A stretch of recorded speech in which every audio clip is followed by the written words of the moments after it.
Hello. Hello. Hello. I think that's Mimosa and Excuse me. Lucy. Okay, terrific. Hi, Helena. Okay.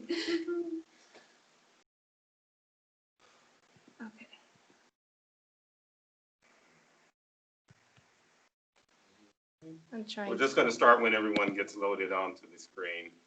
Yes, let's see. Huh. Okay.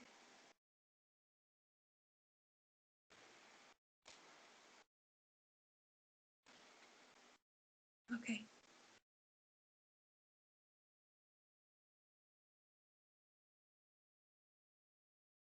I'm trying to like get us in this.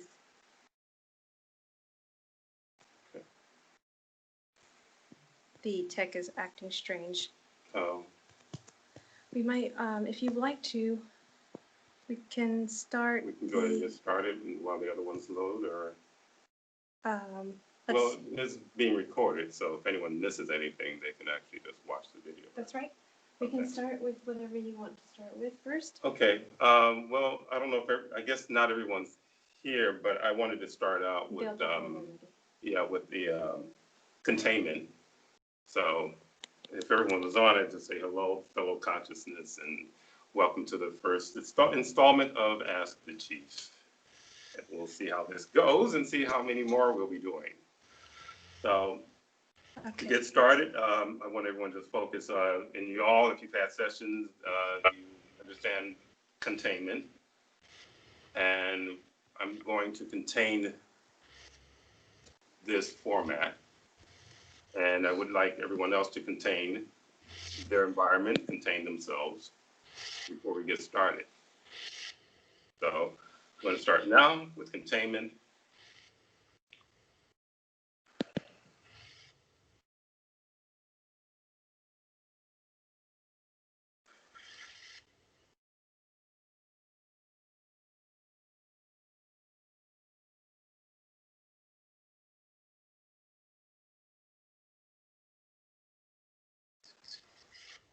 Verifying. Okay. I get a good signal from that. I think we're going to, well, there was you all sent in some really good questions. One of the questions, I guess, that would be good to start out with having to do with applied kinesiology. And, I guess, what is it and how does it work or something of that sort? What's the question? Ms. J asked about how to make sure that it's accurate. And okay. Yunji, she asked about what are the different types, and then she asked about the similar question about accuracy. Okay, and we can do that actually with Ms. A. As all of you know, that Ms. A is the empath, and I use a certain form of applied kinesiology during the sessions using Ms. A's arm and her energy, and she taps into your energy. So the first one, applied kinesiology, has to do with using another person's body to get information.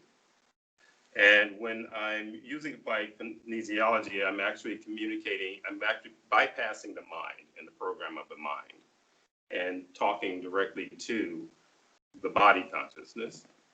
And if the higher consciousness is aware, I'm talking to both of those versions or those kind of like a splinter, how people are in this world. It's split up to 3 parts, I should say. And within those 3 parts, there can be multiple things connected to it.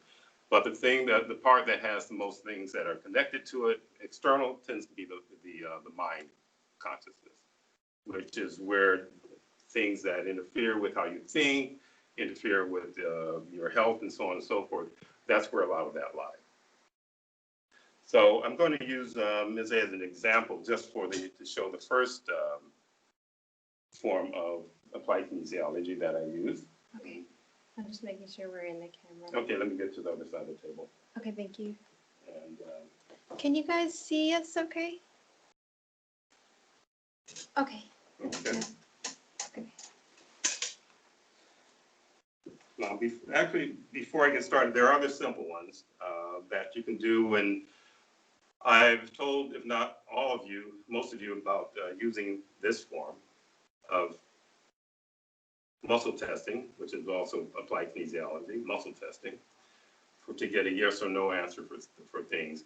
And one of the simplest ways to exercise that is when you're buying food and asking, literally tapping into your own body consciousness, because it knows, it's more aware of what, it's more aware of everything that goes on around you, because it's not really targeted by the program, but the program can influence the body consciousness to do certain things or behave a certain way or open itself up to certain things.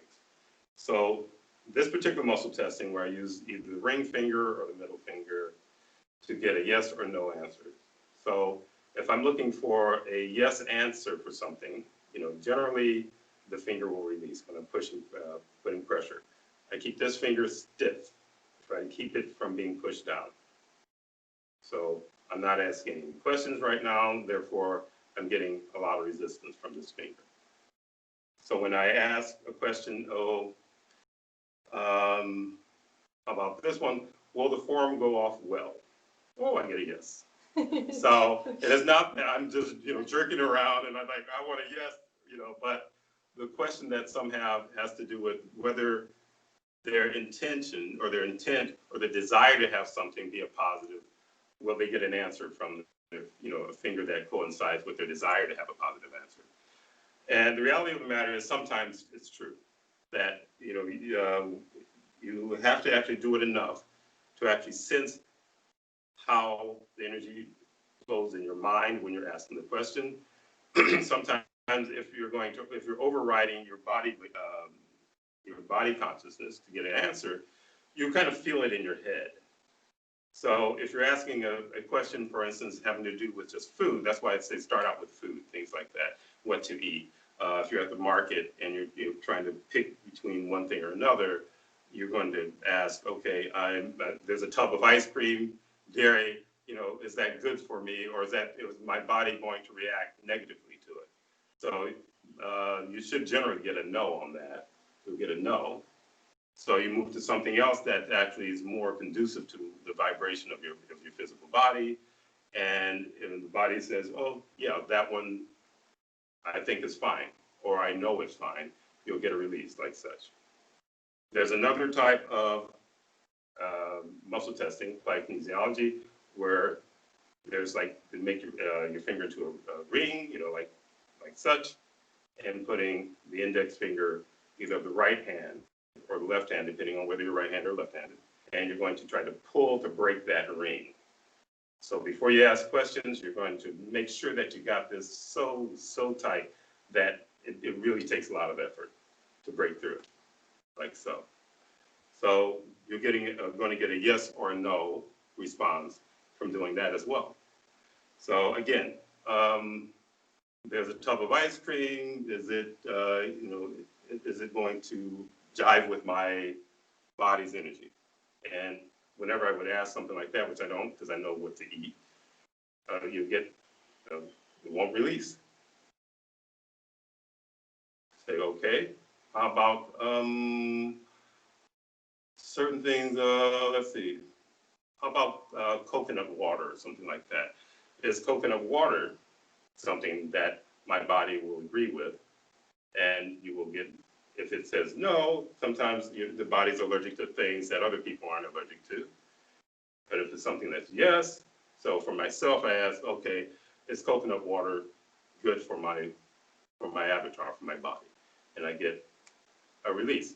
But I'm really trying to keep that, that finger tight, those fingers like really shut and closed. But is it good for me? It'll release. And you won't have to make that much of an effort, like so. So getting to the one particular form that I use, with this, it takes years of practice to get this type of muscle testing down pat. So there's a lot of little variables, a lot of little nuances that are applied with it. I'm going to put a protective screen over Ms. A before I start. This just means that there's something around that's trying to interfere with the flow of the forum. So, as we're going to see if her arm's going to respond. They hold strong. So I would tell the person to hold strong as I'm telling the say to hold strong, which means she's going to stiffen her arm and try to keep me from pushing it down, which she's doing, and I'm unable to push it down. I'm using one finger. Push it down. So, okay, it's strong is good. So if everything is flowing properly, I should say release, and it should go down, like so. So again, using one finger. Sometimes I just use a hand, but in order to, for certain clients, if they're not familiar, I'm using their arm when they're in the studio. Right now, we're not doing studio sessions, for a while. So I would have the client, and most of you who've been in the studio have experienced this, that it's not a fake. You try to resist, and when I get, I say, hold strong, you get a hold strong, and I say clear, I get it clear. And no matter how hard you try to resist, okay? So that, I think, covers that. Unless someone feels that they need a little bit more explanation, you can speak up and ask. Okay, all right then. We're good, then we're going to move on to the next question, or I'm going to, let's see if, if anyone feels comfortable enough to ask the question, Ms. A is going to say, just raise your hand so that we can get some kind of, order to how we're going to do this. So if you want to sit, I'm going to have you sit down. Yes. Also, they asked, how do you know if you're doing muscle testing correctly? Is Oh, there right. like a question they can ask, or? Well, I think correctly is pretty much what I showed. Okay. But again, I kind of left some things out maybe when it comes to actually doing the muscle testing, the finger muscle testing. You're going to test against things that you know are yes or no questions, things that you know. In other words, if you know that you're lactose intolerant and you ask using the muscle testing, this one or this one, to see if this dairy is good for my, for my body, or is it going to cause any problems? Is it good for my body? And you have to ask the proper questions, because it's only yes or no questions with applied kinesiology for beginners. For me, I get answers in between answers. So when I'm also doing it, I'm also empathing, and I'm also being very clairvoyant, and I can figure out usually what the answer is going to be before I actually muscle test.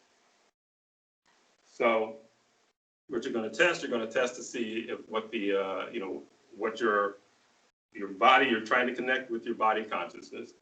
And what I do is try to reconnect you to, and not try to, I actually do wake up your higher consciousness, but it's about waking it up enough to where it can actually participate in a way that is more logical for you holistically. So you're going to ask a question having to do with, again, dairy, and you're lactose intolerant. So is this tub of ice cream, going to work for me? And I'm just going to theatrically go, yeah. And you're saying, no, I'm lactose intolerant. That doesn't sound right. So you'll know that there's something interfering. Everyone has something on them. Everyone who's come to me, generally chock block full of what I call attachments, which are consciousness that feed off of your energy. And it's like you walk into a room, and then a number of you have heard this before, but for those who haven't, you're walking into a room, and there's one other person in that room, and you feel like it's just you and that person. If you haven't gone through the process of having sessions, you think it's you and that one person. So if you haven't had this experience yet with having sessions with me, you walk in, and you're walking in with your crew. It's almost like your gang of attachments, which may be anywhere. The numbers are not fixed. I'll tell you that for a fact.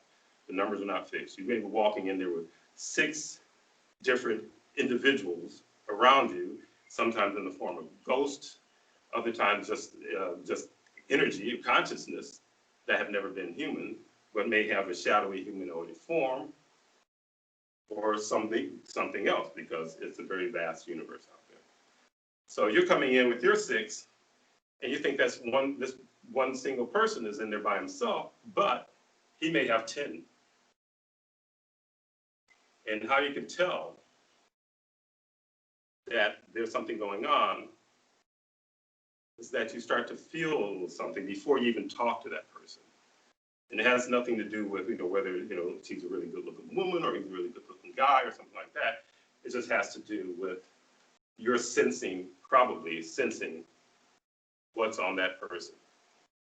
There are individuals that you may meet for the first time, and for some reason you just don't like them. You don't know them from Adam. That has to do with what's around those individuals. And again, there's nothing just chiseled in stone. There's no one singular format where everybody walks around and they have exactly 10 attachments and so on and so forth. It varies. It really varies, depending on your expression, your previous expression, your expression in this lifetime. A whole lot of variables. So you feel like I covered that part having to do with Yes, definitely. yeah, I kind of just went off into this other thing, but I think I did cover how do you know when your muscle testing is working. If anything, don't get discouraged if you're feeling like you're not really getting it and you're not understanding. You have to be persistent, and don't just bank everything on your muscle testing. Know that there's a possibility that it can be hacked. But what you're doing, you're practicing to the point where you can feel it when it feels right and feel when it's off. So when I'm working with Ms. A and using her arm, there are times I'm getting ready to ask a question, or I ask a question, I'm getting ready to push. And she'll say something's blocking, because she's had enough experience to where she can feel it. So what it is like opening up your senses so that you can feel the things that you should be able to feel in the first place. This realm is primarily designed to lock you down into a little box. And then, through the little slot in that little box, they feed you everything that they want you to know, or what, they won't tell you anything that they don't want you to know, but everything they want you to know. And the they and those who've had sessions understand when I say they, is what's on the other side. They is also attachments that I talked about that will follow people around. And I think there was a movie that I had suggested for a lot of people to actually help explain it in a certain way visually, was this Hong Kong movie called The Mad Detective. And it's not so much about the whole story, it's about certain aspects of this very psychic detective who could see the attachments on other people. So he's looking at one guy walking down the street. His partner detective is looking at this one guy walking down the street, but the mad detective, as they call him, he sees 7 people walking down the street, while this guy sees 1. And the other 6, they call them something else, but what I call them are attachments, who come in and they influence things. Every now and then, if you're dealing with someone and they shift all of a sudden from, they seem pretty cool, but then all of a sudden they seem like a totally different person. And I get that all the time in the studio, because I'm digging and I'm pulling things out. So something will take the place of another thing until I pull that out, and so on and so forth. And a lot of people's personalities will shift while they're on the table due to the number of attachments they have on them. Okay, so we're going to move on to, I guess, the next question, unless there's any clarification needed for what I just said. Okay, all right. I think that we can move on then. All right. We can go to other points list. The first question was, how does body modification affect my energy specifically? Or would you like to do a question about New Age? Oh, the New Age thing. Maybe I'll hit the New Age first. And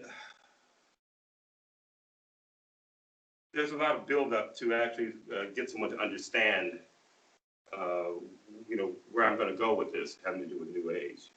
One of the things I find that individuals have a really hard time with is the concept also of what I just talked about, attachments. Because there's a part that really creeps someone out to think, you mean I'm in my bathroom naked and there's a bunch of other people in here with me. The reality of the matter, yeah, if you haven't been cleared, you got a bunch of people standing around you. But once I clear you, there's a certain, if you want some type of company, once you get clear enough, you're not going to have someone who's a lecturer standing around. And there are individuals who have lectures that follow them around, and, primarily women who are on the other side, who will sit there and they're just, and those tend to be individuals who had a human lifetime and they moved on, but they stayed in the ghost form. They're running around, causing problems for people who are unaware. But again, with New Age, like so many things in this world,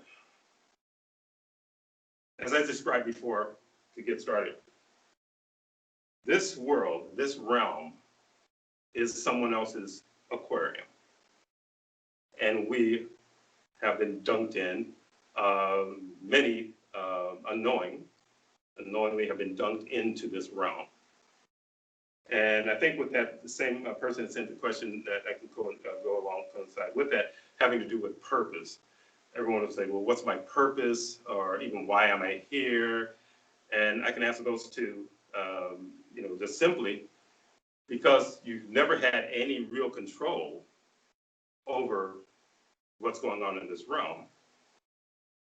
You're literally food for the things that are responsible for you being here at this particular time. Supreme consciousness is responsible for you existing, but these things remove you from that realm and that reality and put you into this, like a virtual reality, VR of their own making, primarily so that they can survive through feeding off of your essence and your vitality. So everything, if I had an aquarium and my agenda was basically to feed off of the inhabitants of my aquarium, I'm not going to give them any information that's going to help them get out of the aquarium. Or I use another one having to do with the chicken coop, like chickens in a chicken coop. I'm not going to, if all I want the chickens to be is, lay eggs and be on my dinner table when I'm ready to eat, I'm not going to give them any information on how to get out of the chicken coop. So things like New Age, there's a whole plethora of things, educational system, religions have a lot of this stuff that just basically is just to keep you in even in a smaller box inside of the box. So through belief systems, they tell you don't cross this line or don't cross that line. And, if you are daring enough to try to cross the line, usually someone jumps up and starts to scream at you, like, what are you doing? You're risking your life, all this kind of stuff to try to scare you back into the box. And when someone starts to, or you start to feel a lot of individuals, you're doing this work, you feel a lot of individuals are calling you all of a sudden, out of the blue, which happens pretty regularly when I'm working on clients, and they're starting to really make headway. They start to get calls from people they hadn't even talked to in sometimes a decade or two, just out of the blue, that are trying to pull them back into the chicken coop or back into the aquarium. So again, going back to New Age is just a distraction. It's not, I don't talk about anything that I hadn't tried in the past. And I tried a lot of stuff. I read a whole lot of books, on mysticism and so on and so forth, because I was having experiences ever since I was really, really small. And anyone who's read the book will see some of those stories. So, man, I just jumped over to something. That's okay. The question was about, is the root of New Age spirituality good or bad? Well, the roots of it come from some may who do the women's forum, which I suggest, to everyone, join the women's forum. Ms. A is a facilitator, and she does a really great job, and she covers things, that you may not think about talking about or asking during your sessions. So literally the roots of New Age are dense because it's not designed to get you out of the chicken coop. That's literally it, primarily. And so many other institutions are not designed. So everything, you're surrounded, literally. But at the sake of, I guess, repeating something that was in the movie a long time ago, that they can only convince you, if they can convince you that you're in a prison, then you'll be in that prison. So there's, a phrase which wasn't the first time I heard it, but this realm being a prison for the mind. So if they can convince you that there are walls where there are no walls, then they got you. They can get you to do anything that they want you to do. They can get you to run this direction or that direction, or they can tell you that there's this pandemic going on, even though there's no real proof. And then I've talked to numerous people over the last year of this, almost year of this nonsense going on, who doesn't know anyone who really died from it, but they know someone who knows someone who knows someone who knows someone who knows someone. But if it's a pandemic in the sense of the Black Plague, everybody's touched. But I haven't read it to anyone who's been personally touched themselves. One guy, he did self-diagnose because they had something, which was just kind of like the average, having to do with like someone having a fever or a cold or something like that. And he diagnosed himself as having corona. And that was, I don't know, 6 months ago. And last time we talked, he was just fine. So going back and having to do with, again, New Age, been there, done it, got the t-shirt, nothing to it. A lot of damaged people get in it. A lot of them are, you find a lot of fake healers in it. People are driven by their ego or money involved in it. But in the end, they'll get you running around chasing your tail, but no results. So I feel that I'm in the position where I can say what it is, because when you wouldn't be on this forum if what I do for you didn't work. So I've had individuals who've walked around for 6 years looking for some kind of healing for something that they considered, had the medical association called a disease, which is nothing more than an attachment, a nasty attachment. So give you pharmaceuticals just so that I'm hurting here, take this, and you won't feel it hurting anymore. You won't feel it drilling into your body, drilling into your energy, and literally decaying your insides. We're just going to numb that because they don't want you to get better. The higher your energy grows, the less palatable it is for something that's dense. So when you start to do the work again, you start to feel better, you start to feel like you're getting yourself together. People have a lot of experiences having to do, again, individuals calling from the past, trying to pull you backwards. When I did this journey on my own because I had no teachers for it. But that's another story as to why I have this information ability to do what I do. So someone will come back from the past, and then lo and behold, they want to talk about some stuff from 10 years ago. Or they want to talk about, remember that your most embarrassing moments. When you were a kid, you did, and I'm like, heck man, I'm 40 plus years old. Why are you bringing up this garbage? It's because they're part of that system of density. The majority of the people are in the system of density because they're not aware that they're a tool of density. They don't even know where they are. Thus the question, what's my purpose? And a lot of people get bummed out. I say, oh, your purpose for this realm is food. You're just to be eaten. And it messes with people's, primarily their ego, which is another thing we'll address later. It messes with their ego, and they don't want it, and they just run away, and I don't want to hear about it. And there's been a few people that run away. They have issues, but they don't want to hear the truth. Things get worse, and have people who refuse to listen to what I have to say. And it's not like I preach, as you know, I don't preach, but I am passionate about what I have to say, just to get the point across, trying to get you to understand what I'm talking about and understand what this realm is. And that is, if you want to really escape the nonsense in this realm, you can actually escape this while being in this realm, while you're doing the work, while you're doing the containment. A lot of folks will do containment, then they have a struggle with the, the term vortex of no return. But that's how it came up. That's my creation. My juice is a lot stronger than anybody's juice that I've ever run across. I don't give a shit if he's a monk in solitude in the mountains for 10 years. I've never met anyone who has that level of energy to create these things and to make them work. Okay? So I think I might have all said, and we got something, if you might have heard the breathing change in Ms. A, has to do with density that taps in, and probably something that may be hovering around one or more of you, on the forum. Yeah, they were talking. The noise was about, New Age doesn't promote deleting of density.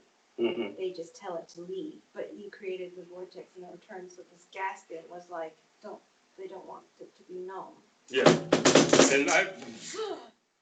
and I've dealt with individuals who have me by maybe 10 plus years, Earth years, I should say, in age, who have been considered to be professional healers and energy workers. And they'll tell me something so ridiculous like, well, I took this thing that was on this person and I threw it out the window and it hit a dog and the dog went off yelping. Isn't that really funny? And I'm like, oh, what you did, you just caught and released something that should be caught and deleted. I catch and I delete. Okay. Well, we can go to the next question. Okay, we can go to the next question. How do you perceive the connection between body and mind? Okay, so perception of body, connection between body and mind. And I've been bringing this up a lot in recent sessions with clients, having to understand that the body tends to follow the mind. And the way things are set up here, the body is literally a consciousness of its own, separated from the mind and not unwillingly separated from higher consciousness. Once I wake higher consciousness up in you, all of a sudden the body and higher consciousness starts to meld together. So with body and mind, the way the program runs, and in various ways, through watching movies, reading books, and going through school, and so on and so forth, they talk about you being the body, and it's like really, really confusing. Some say body and mind, but they have very little respect for the body in most cases. So not paying attention to the signs that the body gives when they're, for instance, eating the wrong things or eating too much of something. So when the body is, feels uncomfortable because like in the States, you have Thanksgiving and these people just think, oh, Thanksgiving, it's time for me to gorge, which basically it's time for you to abuse your body, literally. So they gorge and your body's, oh man, oh. But someone says, oh, wow, that meant you really had a great time, right? You can't, you can barely lay down and you're in pain and you're moaning, but wow, you had a great time. That was some good food, wasn't it? Instead of the body saying logically, if you like this food, why don't you eat it in moderation for one? So that so at least I can get up and do something and not just lay there like a freaking, beached whale. So another one has to do with, darn it, it's coming back. Having to do with over-exercising also.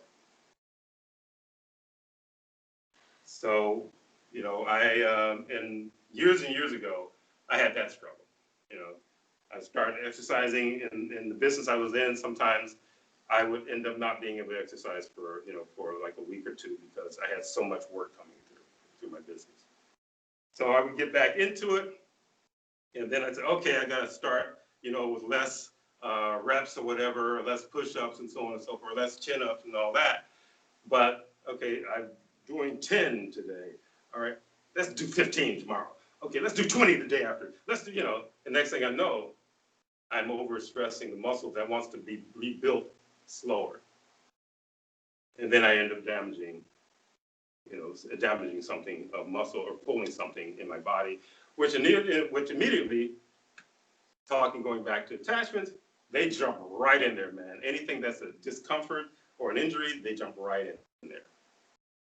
So next thing, I've opened up a door for density to actually set up shop.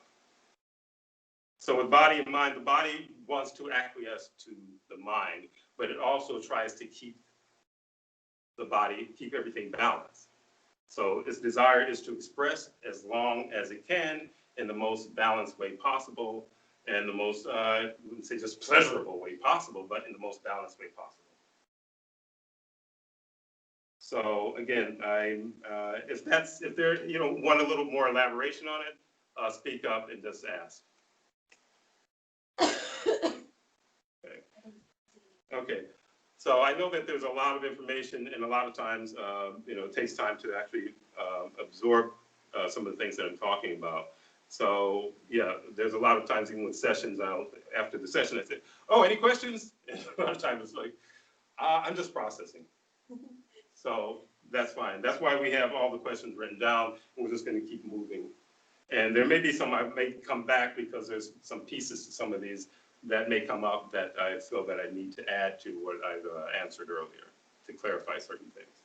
Okay, we're going to the next one. All right. It does seem like you touched on one of them, which was how does what I eat affect my energy and affect my mind? Okay. If you want to continue to the next one, then we can, or if there's anything that comes to mind about that question. Well, yeah, again, what you eat does affect your mind, affect your body. And so if your body feels uncomfortable, it's like this war that's been set up. Your body feels uncomfortable. Sometimes people feel like their body's warring against them. When the body's literally just trying to tell you just ate something, really, really that doesn't agree with you. And even if it's something that they say it's a cultural dish to eat, large amounts of sausages and things like that. But your body, through its, like belching and gas, and so on and so forth, and indigestion, is telling you that you are putting something in the vessel that the vessel doesn't like. But again, there's peer pressure that goes along with that as well, family pressure. Well, we've been eating, this has been the recipe in the family for decades and, for generations. There's something wrong with you if you can't eat this poison and feel good and not feel it. But the reality of the matter, they feel it too. They just gotten used to feeling that way and thinking it's normal. So it's like eating cheese or something like that, and then getting the wins, or eating cheese and then you're not that regular, eating and all this pizza and stuff, and wheat and things like that.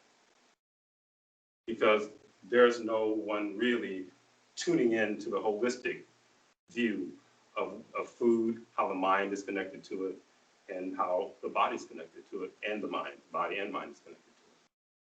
So the body, it takes a lot of abuse. It really tries to acquiesce, and it's like it's trying to keep you alive while you're abusing it at the same time in most cases.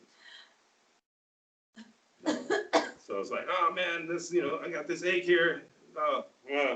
Body's being a pain in my butt. It's aching. Let me go to the doctor, get a pill so that it'll stop feeling the ache. Your body's like, no, don't do that. I'm trying to hip you to something that's going to metastasize and become a real problem a few years later. Okay. So I think that might, okay, we can move on. It leads to the next question, which is how does body modification affect my energy, specifically implants? Oh, we talk about body modification. And whenever Ms. A is coughing, that means that the density that's present is having a struggle and purging it out, literally. So coughing and so on and so forth. And I don't know if maybe a question on that, but I'll address it later.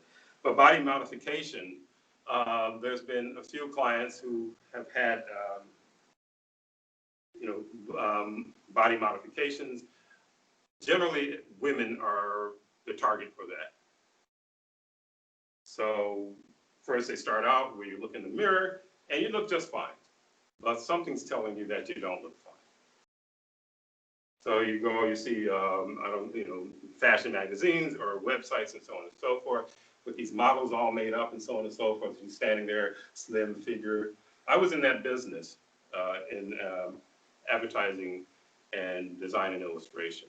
I guarantee you, what you're looking at on those covers don't look anything like the people that they took the picture of.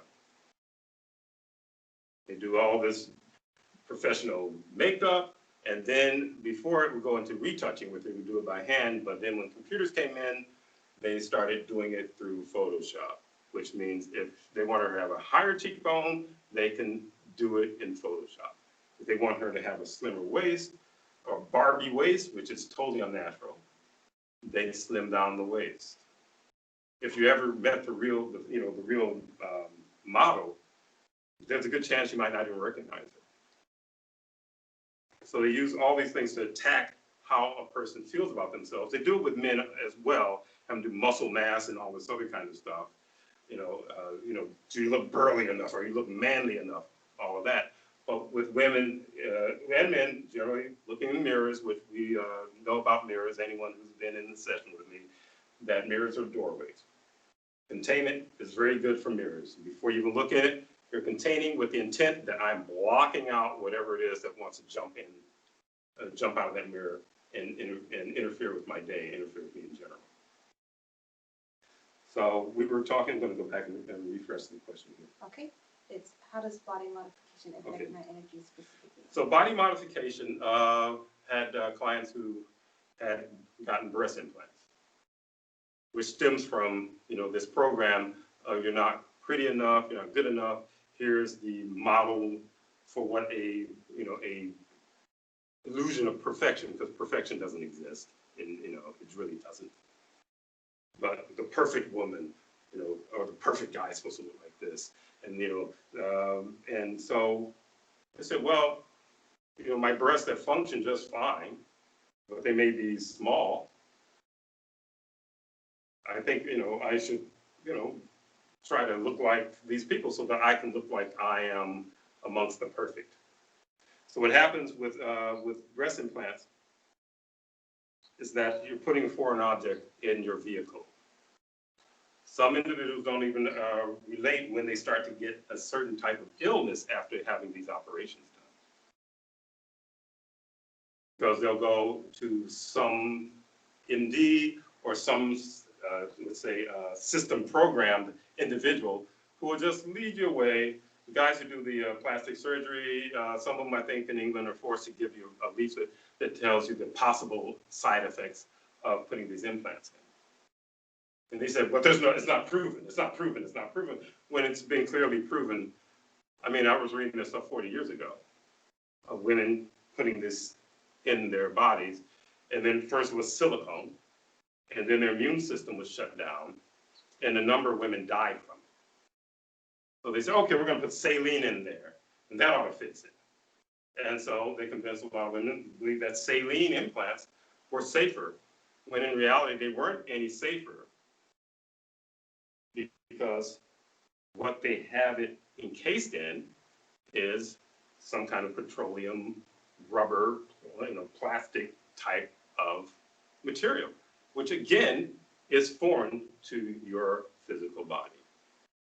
So the silicone might have gotten a fast reaction, but the saline itself is like salt water. So, there are women who would get squeezed by their boyfriend or something like that, and one will pop, and all of a sudden the next morning they wake up and it's like they have a flat tire.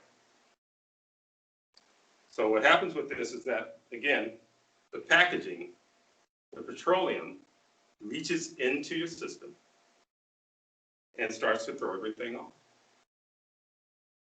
So the problem is not trying to, whether to find a safer implant. It's to have enough wherewithal about yourself and self-respect to not feel like you have to do it, period. And the logic of it is like, oh, I want to attract men, but in the same vein, there are women that say, men are dogs, man. It's stupid, you can't trust them. But, oh, what can I do to attract men?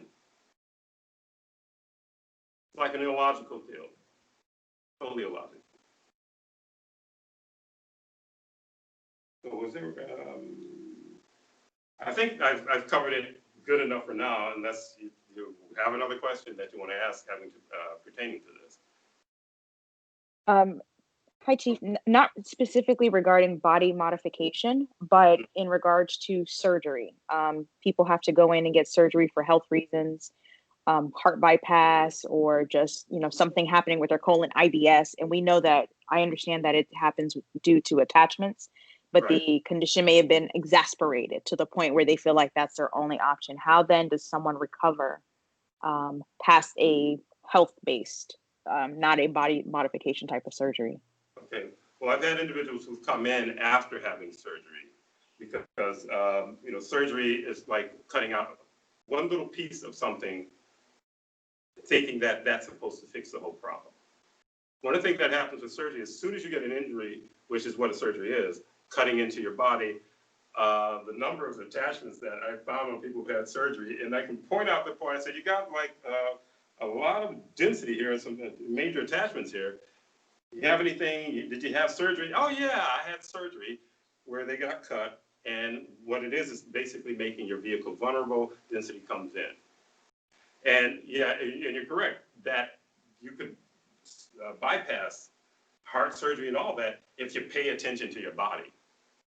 But this is a realm that's not interested in you knowing any of this stuff. They'll give you a handful of something to try to make you think, oh, we really care about you. We're trying to help your health. But they won't give you the whole picture. So talk about the medical association, talking about, and I will come back to it. I had a good friend when I was lived in Manhattan, who his father ended up with a heart problem. He had to have heart surgery. Or I think a bypass or something, triple bypass or something, really extreme. So he's going in and he's seeing his dad the day after the operation. And that morning, and the nurse comes in and she sets down his breakfast, sets his breakfast down, and is fried bacon and eggs and, and some butter and all this other stuff. The same things that were clogging his arteries in the first place, they give it to him so he can, begin to start the process all over again. So again, with when it comes to operations, I've had individuals come in having had some very serious operations, and one to the point where they gave her some antibiotics, which weakened other parts of her body, weakened her bones. She takes a fall, and next thing you know, she's got like multiple fractures. And then after that, she's back in the hospital for that, and then back, they give her pills, this and that, and so on and so forth. And she finally said she had enough. And she said, I'm just going to take my chances with something else other than the freaking hospital. She even named her operations. I forgot what, I don't remember anyway, but, she named, and she had about 6 operations. And so she was, struggling with her arm or something like that, with motion in her arm, mobility in her arm. And what I found is just every time she had an operation, what I call attachments would show up and sit in there. The pharmaceuticals would make her not feel what was eating at her, what her body was trying to tell her was the problem. But after I worked on her, pulled these attachments and things off, did a lot of protection, containment, the next day, she couldn't go out and shop or anything. The next day, we kind of like randomly run across her at the market, and she's out there with that arm just like nobody's business. And when she saw it, she was very, very excited. But what it wasn't simple, because it's not simple. I don't know, the only person I know who actually works effectively, and still she's my student, so she's still not on my level, was my daughter, who I taught since she was 13. So, I'll have something in a second, but I think, did I answer that for you? Absolutely, yes. Thank you. Oh, okay. I just wanted, because sometimes I get rolling and a lot of other things come into mind, and I just want to make sure that I'm giving you a clear answer. Okay, terrific. I'll get the next question. Okay, Ms. A is going to get the next question. Oh. Okay. So they were also talking about body modification, as in tooth implants, putting metal in your body, or alloy. How does that affect your energy? That affects you negatively also. Like dentistry, a lot of implants and things of that sort, especially with metal. It affects you, definitely affects you negatively. Regardless of whether they take out mercury, which is definitely a poison as well. But even the other alloys are problematic because they're still foreign objects. I have an implant, and that had to do with not knowing how nefarious some dentists can be. And so I ended up, opting for an implant over someone destroying more teeth to put in another bridge. But what I found when it came to like caps or crowns, I mean not caps, crowns over teeth that you may have had a root canal. And again, there's a lot of nefarious dentists out there. They'll make up stuff and they'll show you something, and you don't know what the x-rays mean, but this means something very dangerous, and I'm going to have to do a root canal. And I got mine because I worked for a company that had dental, and so the dentist was rubbing his hands together when he saw me come into his office. And he was referred to me by a friend, The guy wasn't 100% awful. He did give me some pointers on how to keep, oral hygiene, but he was doing operations that were not needed and putting metal crowns in. So the best thing is to educate yourself on everything you want to do. Don't leave it to, that's the doctor's realm or that's the dentist's realm. I started to educate myself. And so the last time I had the crowns replaced, I told them to replace them with porcelain crowns, which are less intrusive than metal. So they usually have porcelain over metal. And they tried to sell me on metal again, which I had pulled out, told them pull out, get rid of it. They got loose anyway, and get rid of it. I had the porcelain put in, and it's lasted twice the time as the metal. You know what the metal does? Every time you chew, it flexes a little bit, keeps flexing a little bit, keeps flexing a little bit. Porcelain doesn't flex. It's closer to your enamel and your, and your real teeth than metal is. But it's about money. They do a lot of things for their wallet. Most people in this world have no respect for other people. They ask about tech in people's body. Is the metal part of them putting tech in you when they do surgery? That takes it into another atmosphere where there are a lot of people have a struggle with this one too, having to do just how connected everything that you see on this planet is connected to things that are off the planet as well. So when we talk about tech, we're talking about things that are put in a person's body. You can believe the government will put a chip in you or something like that. But a lot of them have a hard time with something that they haven't really seen up close, or if they've seen it up close, it's something akin to like a shadow person moving around in their room at night or something like that. And they just think it's just the gollywog goes after me, and they don't relate it to the whole picture of feeding. That the things that come into your bedroom at night, if you have experienced that, and the number of you have, these things are part of the system of keeping you, I should say, accessible for feeding, keeping you in the chicken coop. So we were, again, I don't want to get too far away. Surgery and putting tech in. So putting the tech in the body, I'm just going to gloss over that one a little bit because it goes a lot deeper. Hospitals will put tech in you without you knowing. One of the things through reading a lot of books and so on and so forth, and not getting all my information from one book, I usually read a number of things, and I've read all that stuff like decades ago, and I'll take pieces from here, there, so on and so forth, and I have one piece of a puzzle, and then 20 years later, I'll find the other piece of the puzzle. So when I was a kid, they forced us to have these vaccinations, which there's a scar, a nice little scar that, that you carry, those of us in that generation that we carry around for the rest of our life. Also, there's a scar on the hip. They did another one there. There's a story of a guy, an African shaman, who was talking about, I think this guy named Credo Mugwa, was talking about the West coming in and saying that they're inoculating the kids for their health, when the kids were just fine. But one of the things that was going on, kids could see things flying around in the sky, like what people go, oh, UFOs and so on and so forth. They weren't considered UFOs. They knew what they were as cultures. A number of cultures knew what they were outside the West, what was flying around there. Said after these guys came in, inoculated the kids, all of a sudden they were blind to these things. They could see all these other things, but they couldn't see what was flying around in the skies anymore. So shutting down the dimensional vision, their ability to see beyond this one dimension. I have a family member who sees 5 dimensions.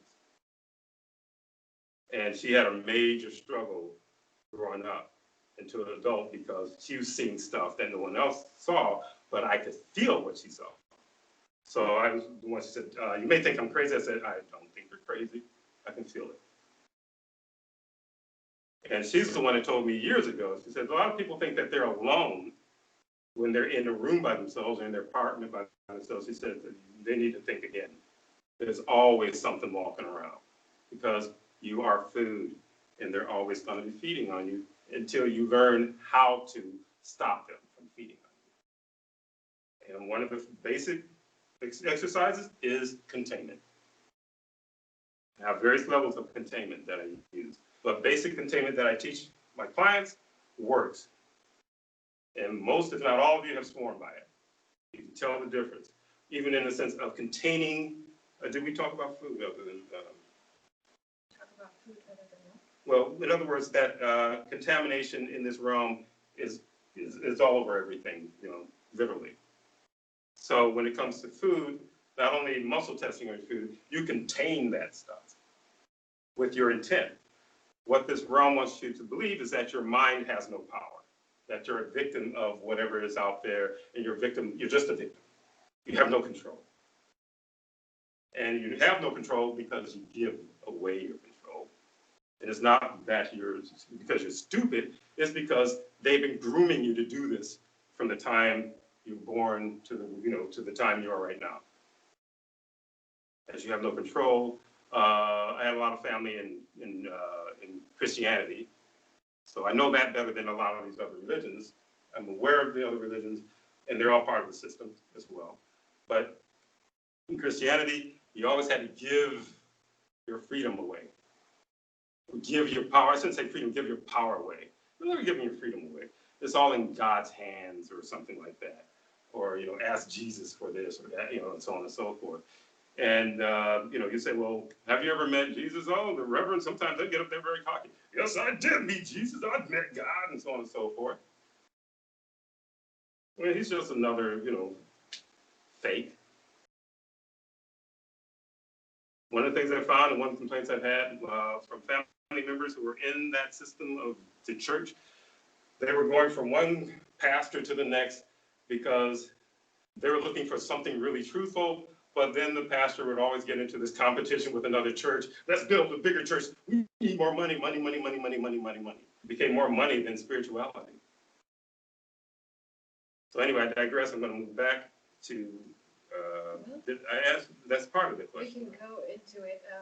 Some people believe angels are spirit guides, or do you believe in spirit guides? Do people have spirit guides? And yeah, these are also New Age concept of spirit. Well, spirit guides, it's kind of been around in and out for a long, long time. New Age is really repackaged nonsense. So the New Age that's going on right now is the repackaged stuff that I was reading about and interacting with people who consider themselves to be New Agers 30 years ago. And it didn't work. That's why I don't do New Age. It doesn't work. All this love and light nonsense doesn't work. So, again, spirit guides, it's like making a word for something that's more expansive than that. You can have individuals' consciousness around you. Not everybody does. And sometimes, a lot of times, really, there will be someone who's a past family member. And not every time you have a past family member around you are they there for a good reason. There are individuals have them around and they just start feeding off their energy, and they're feeling fatigue and so on and so forth. But then there are those that are around that are actually trying to help you out, but their voices are drowned out by the density. And there's a lot of anecdotes from people that I've known in the past, and even certain clients that have had experiences where they're walking in a certain direction, it's at night, and someone will tell them in their mind really loudly, don't go that way, make a left. And they're getting ready to say, but this is really, really loud, and I feel something funny in my body, I'm gonna make a left. Then they find out later that, individuals had gotten mugged. I had a woman that I knew who literally had that happen while she was with a group of people, and they told her to run at the last minute, and she just took off running and left these other people behind. But she don't know why she was running, but she ran a certain distance and turned around, and those people were being held up at gunpoint. So these catchphrases as my spirit guide and all that, it's another distraction. It's trying to put everything in a category, in a box that, and you can't fit it in a box. There's a lot of different entities that may be around you. Some have been following you around for lifetimes. As I call it, different expressions. And trying to help you, because they've been locked in here. For some reason, they try to stay out of density's way, but trying to get to you to, in other words, just trying to help you, literally. And in most cases, they're trying to help you survive, because they don't really, they don't have the capacity, at the time, they don't have the capacity to actually get you out of this realm of nonsense. Okay, so spirit guides, and we talk about spirit animals and all that nonsense. Yes, you can. Can I ask a question? Yes. Yeah, go ahead. I wanted to ask about how do you determine which of your ancestors is helping you versus those who are hurting you? Eating Is off there a you. way for you? Yeah, how do you determine which ones are and which ones are not helpful? Well, there's a process, then they all take training. One, you can actually muscle test on that, but again, you run the risk of something hacking and trying to, make you think that someone who's positive is negative. But what you're going to go by is how you feel. So if you're walking into a zone, for instance, one of the things that happens when people have a lot of sessions with me, they become empathic, which means their psychic energy starts to expand, which means they walk into certain places and they feel more than they did before, which is a good thing. Some, in the beginning, they feel kind of, inconvenient, uncomfortable. But in the end, it's like going through something that's a little uncomfortable to get somewhere that is a lot better than where you came from. So you can practice, doing the muscle testing, having to do with, ancestors or whoever, or family members who are around you, or even someone who has known you for, a number of expressions or lifetimes, who's around, who wants to try to help. But again, they can only do so much for you. They're not going to do any heavy lifting because they have been literally, weakened by being in this realm. So what they can do, they can try to stealthily do things to try to, hip you to what's going on. But usually you will feel, if you get past feeling a presence around you, and, in the programming from, horror movies and so on and so forth, and, and start to be able to discern how your energy feels. So with me, early on, it was my arms. The hairs would stand up on my arms in a certain way. And a lot of times, in the more recent years, when my hairs stand up, it's like I can feel just like almost like a sleeve of energy, which meant someone positive is coming into my space. Also, I don't know if you've ever had a situation where you're just sitting in a space and all of a sudden the air pressure changes, and your ears feels like they want to pop. A lot of the times, that's someone who's actually positive. But again, you have to do your work. You have to practice muscle testing. You have to get comfortable. Focus on what frightens you. And if you can get and subdue fear as much as possible, because we will still have little remnants here, but we can get rid of enough of it to where fear won't pop in, and next thing you know, you're running away from, a light being. But one of the things that Ms. A was doing was, and that light beings will suggest, you do your containment, when they show up, contain them. And usually if they're dense, they'll run away, literally. Unless you're using a certain special type of containment, which, you can take them and you throw them into the vortex of no return. Do not change the name. I can't repeat that enough. Because it won't work if you don't. So Ms. A would just contain them. And if they were still there, that meant that they weren't dense. And if they're not in agony, or they're just, looking at you in a frightened way, that is if you can see them, because we can see them with our etheric eye. But you can feel a certain, the emotion of something. So there's times you will feel like a fear, but your mind's not afraid, which means you're empathing something. So there's a lot to it. It's not just a simple thing, but by paying attention to these various things that I'm saying, you will be able to determine who's helpful and who isn't. But if you feel anyone around you, immediately contain them. And you don't have to see them physically. And even if you don't see them in your mind's eye, your intent says, I'm tracking that feeling and I want you to contain it. I'm going to contain it. I'm going to contain that feeling. And that works as well. Okay, I think, is that clear, or you need a little bit more? No, that's good. Thank you. Okay. The next one is, what is the difference between associates and spirit guides? Well, associates are beings who come from outside of this damaged realm. So they're basic light beings, just straight up light beings.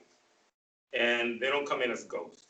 Again, we talked about the spirit guide thing, and that's a number of different types of consciousness that are here to try to help you. But again, to rely totally on your spirit guide or those individuals here to help you is putting too much on them, because they can only do so much. But when it comes to, like I said, certain types of warning, sometimes I think we've got some questions having to do with horoscopes and things of that sort, and numerology and all of that business, which are primarily distractions. But there are times that those around you that people want to call the spirit guides will use some of those formats to try to get a message through.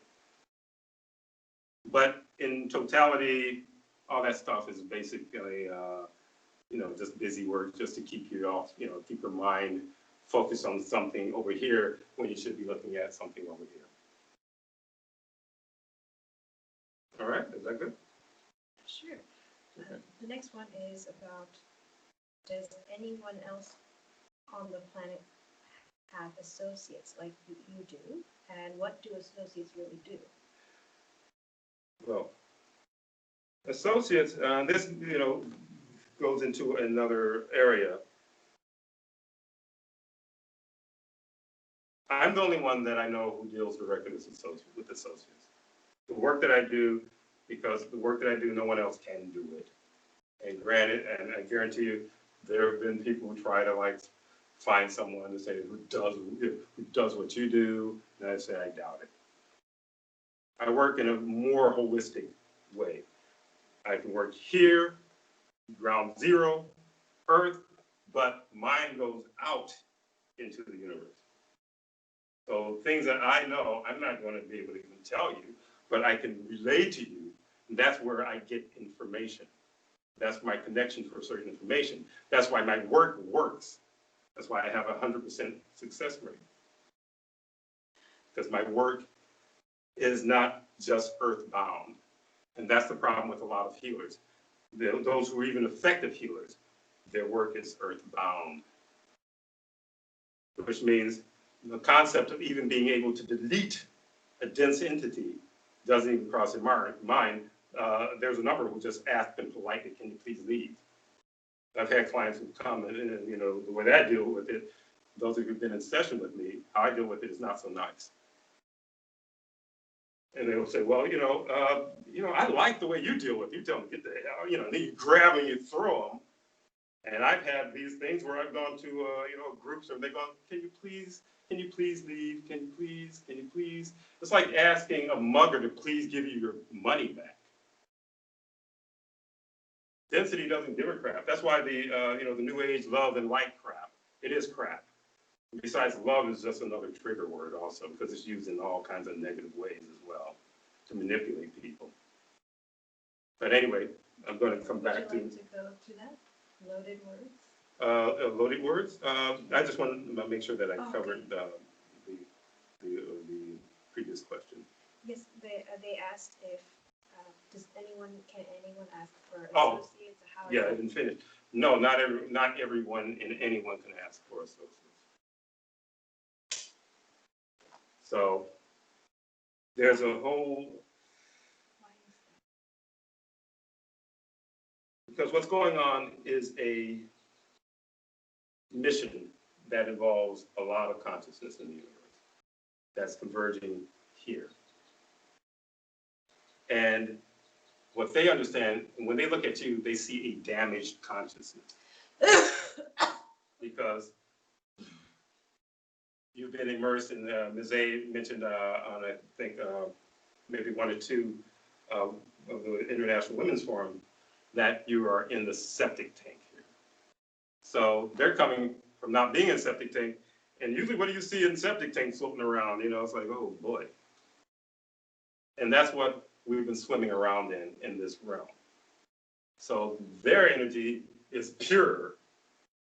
So associates' energy is purer than anyone's energy on this planet. And including mine, because I've been floating around in the septic, but mine is a lot stronger than anyone I've run across here. For a reason. So no, not anyone can call on an associate because they're not going to pay attention to you. They'll read your vibration and they'll ignore you. But if I'm working with you and it seems like you're doing the work, which means you're doing your containments and so on and so forth, it means that you're changing your energy, which means it helps Gaia, helps the planet by alleviating some of the toxicity that's in her system by you doing work. So individuals have these delusional ideas that they single-handedly can save Gaia, which is totally weird. It's like an ant saying that it can save this elephant. So when it comes to associates, I gave them the name because they have a lot of different names that they go by. I know where they come from.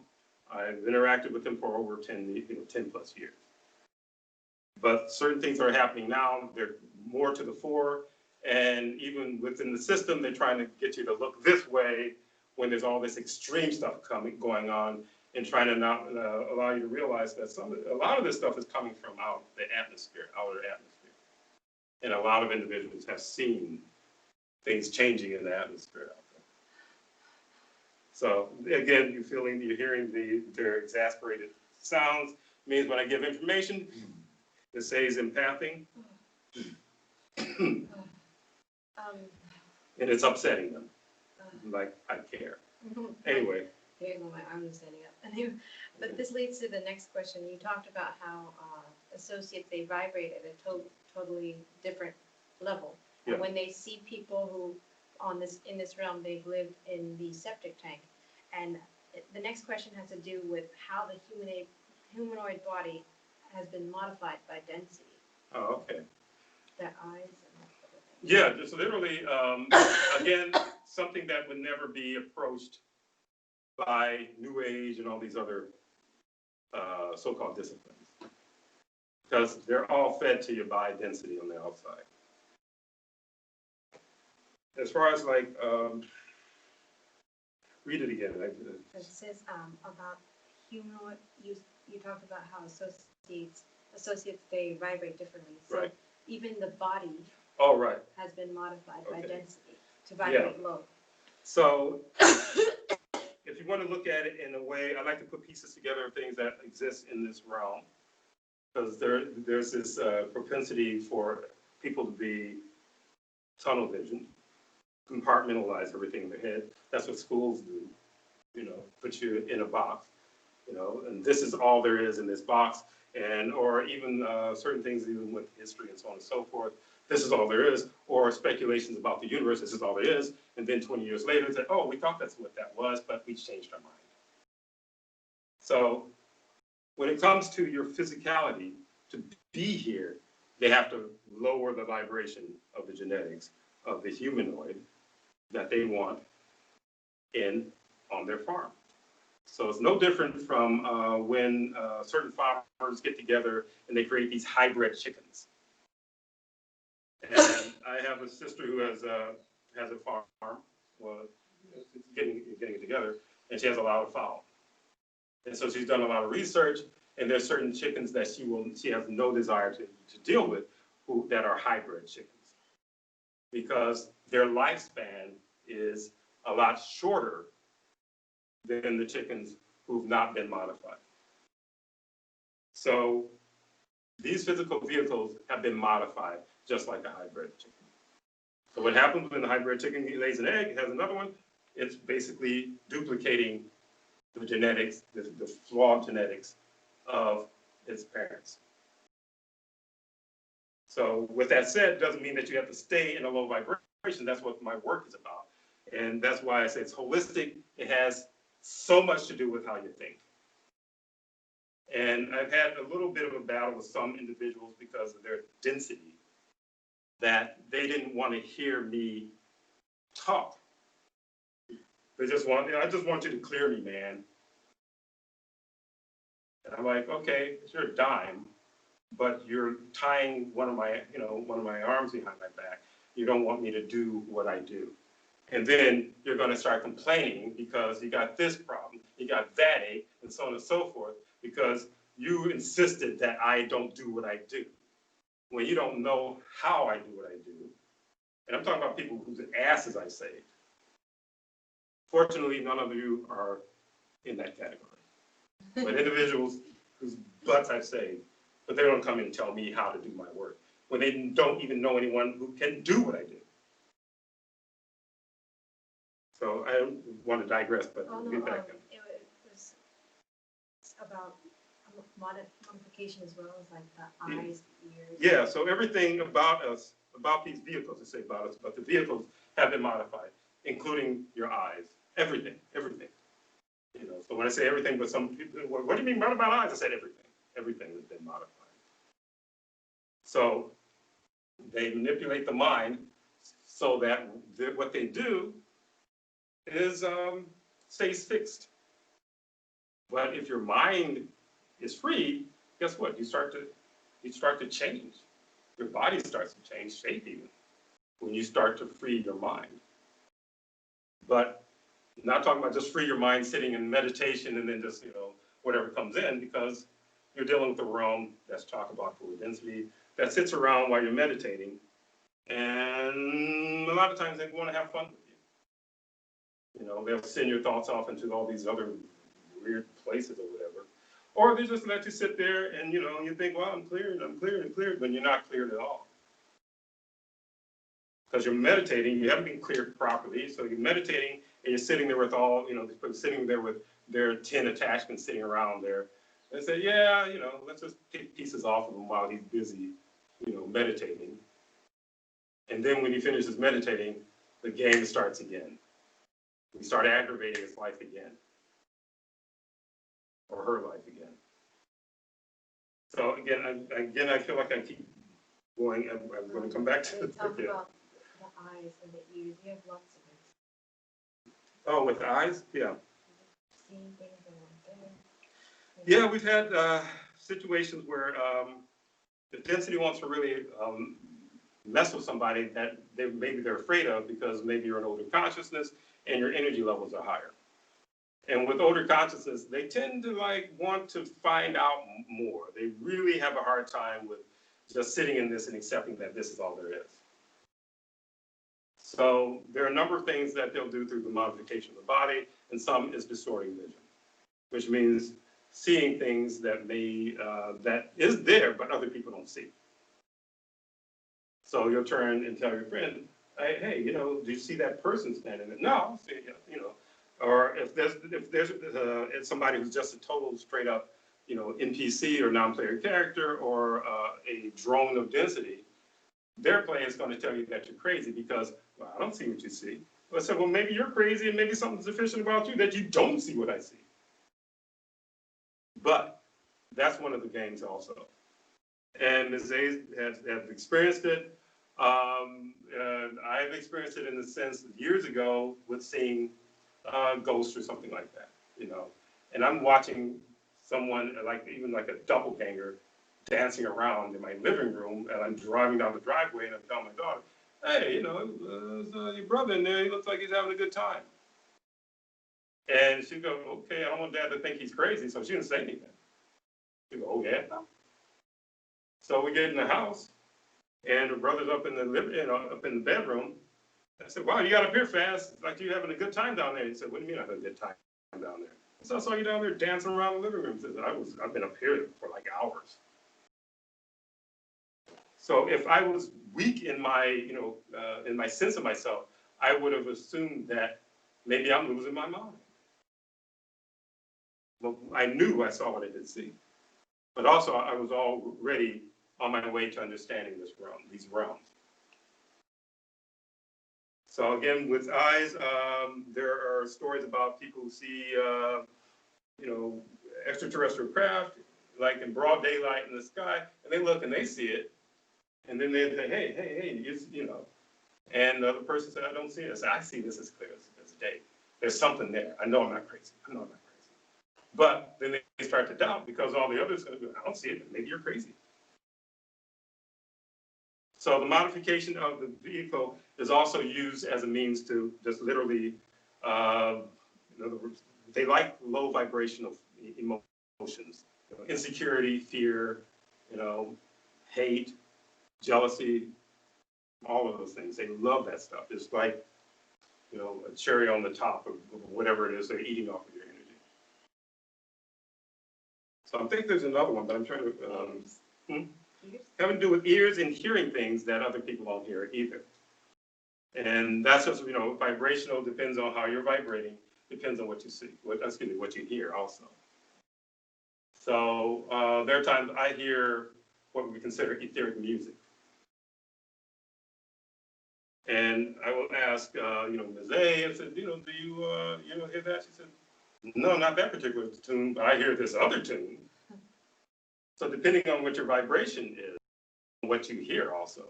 But the key is to never put yourself in this position of feeling like you're crazy. There's an answer to all of that stuff.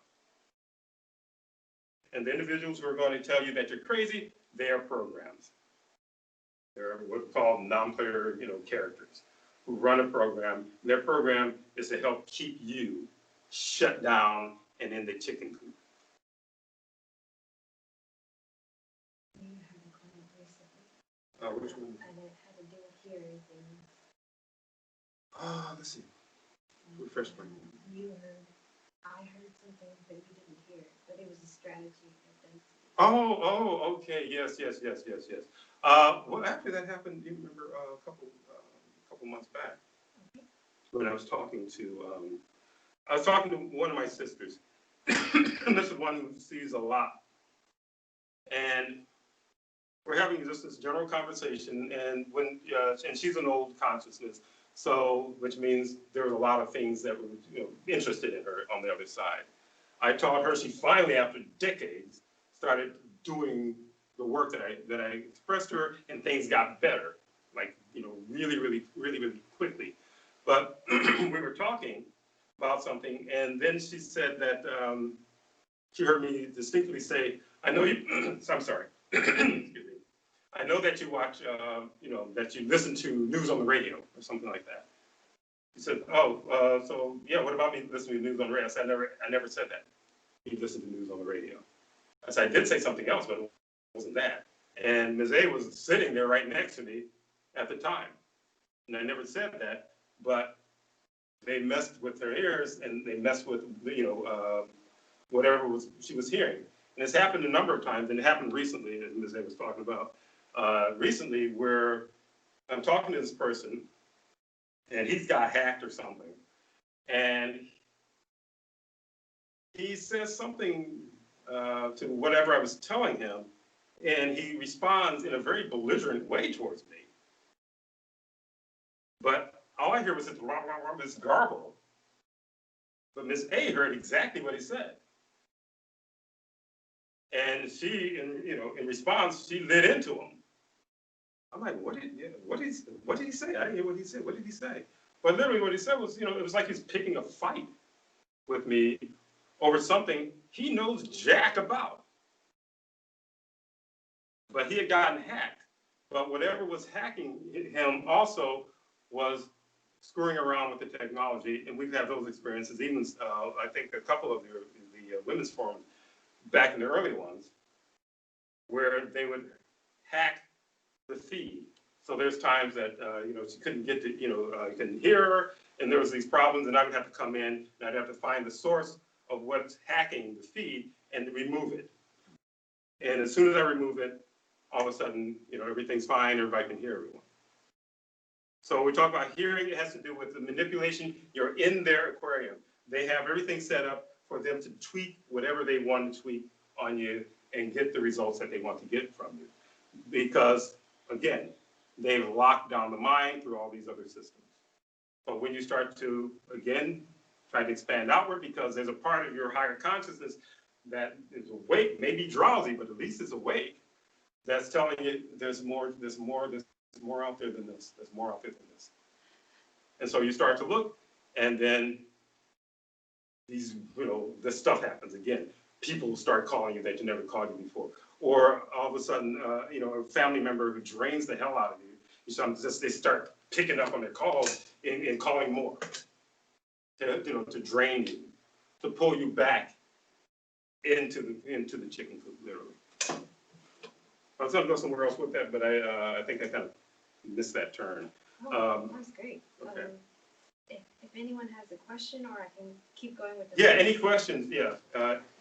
Quick question. So when talking about things being audible, I haven't spoken to just different people. The ringing in the ears, it's really hard to indicate like if that's a moment of just clarity we should be listening to, or should we just be containing and then just waiting to see what happens. I mean, what are your thoughts around that? Okay. Constant Well, ringing in the I ear. definitely have some answers, but I think we're going to have the fun with the kinesiology, because Okay. we'll tap in to just general information. And if it's information having to do with you, I'll tap into you and see what you are experiencing, because every person's experience is personal to themselves. Right. So obviously something was literally trying to block what kind of information we're getting, which when the arm goes down, that's an affirmative. That's really what's going on. And you said your concerns about it was, again, can you repeat that? Just I could be sitting in a moment of just peace and clarity. And it's like I get a snippet of something coming in, and then it's the loud piercing. It's happened ever since I was a child. But it's increased a lot lately. Oh, okay. Well, it has to do with, one, if you're getting something, this is just Yinshi. Okay. So again, it has to do with the age of consciousness. If you're starting to get any certain valid information, something wants to block that. So, for instance, these guys, they wanted to play a game with me, with this guy, where he can say all this really not very cool stuff, but I can't hear him. But they wanted to also play this game where Ms. A will start like talking before I can talk, because she was incensed by it, and she felt that I was stalling or something, when in reality I didn't hear him. So when you have that, they're literally trying to block you personally, trying to block information that's coming in. Again, you got an affirmative on that. Okay. So again, what you're going to do with your containment, the source of the tone, because you're just looking at it as a sound, but not the origins of the sound. Everything has an origin. So, see, and then you, as you know how that works, when this age starts to. They're afraid that she would contain what the source of the sound. Yes. Again. I pulled this off of you, and she. Hold a second. So again, I'm teaching you to not have to see a visual, but understand if it's a sound, there's an origin. So you're going to track the origin of the distortion. And no matter how many times you have to contain, you contain and throw into vortex of no return. Contain, throw into vortex of no return. Even if you still hear the tone, eventually it will stop. But it will stop a lot sooner if you're containing and you're throwing it away. But you're containing the origins of it. So the origins may not necessarily be one entity, it may be a group. And this is an affirmative because these guys are idiots. So if I say something, they let me know that I'm hitting it right on the nail because they don't expect me to hear them. They don't expect Ms. A to be able to tap into them and come through them. I mean, and have their, their information come through her, sorry. Yeah. Very On the screen. sorry. Yeah, I'm just going to screen just so you don't have to deal with this. This is not a EFG session. yeah, it's not, Right. not a session. Didn't expect that. But you can have one later. Yeah, you have one later, but this is, so that we don't spend the I'll rest sit of it. up. If I stay laying down, I Yeah, can sit. okay. Okay. Okay.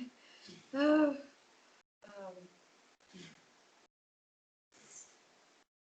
Speaking of that. So did I answer that for you?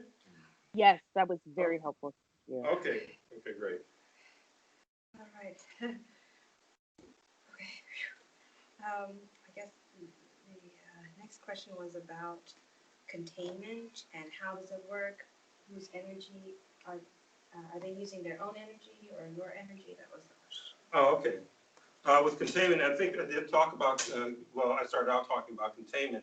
The way it works, and this is just from experience, I had clients for years, but in the over 2.5 years ago, I did a woke folk thing, and then more people started coming, and I knew it was coming before it even happened, and more people were coming. So with all these individuals who've crossed hundreds of people who've crossed come through my studio, I had to realize my techniques are rooted in my energy.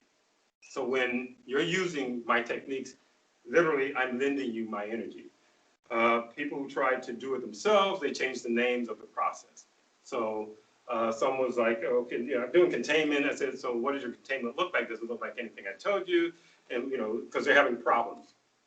And it turns out that they changed it because their egos wanted them to feel special. Oh, I got this power, I can run it, and I can do this stuff, and I'm gonna be Captain Marvel or Neo all wrapped up in one. And it's their egos that get them in trouble.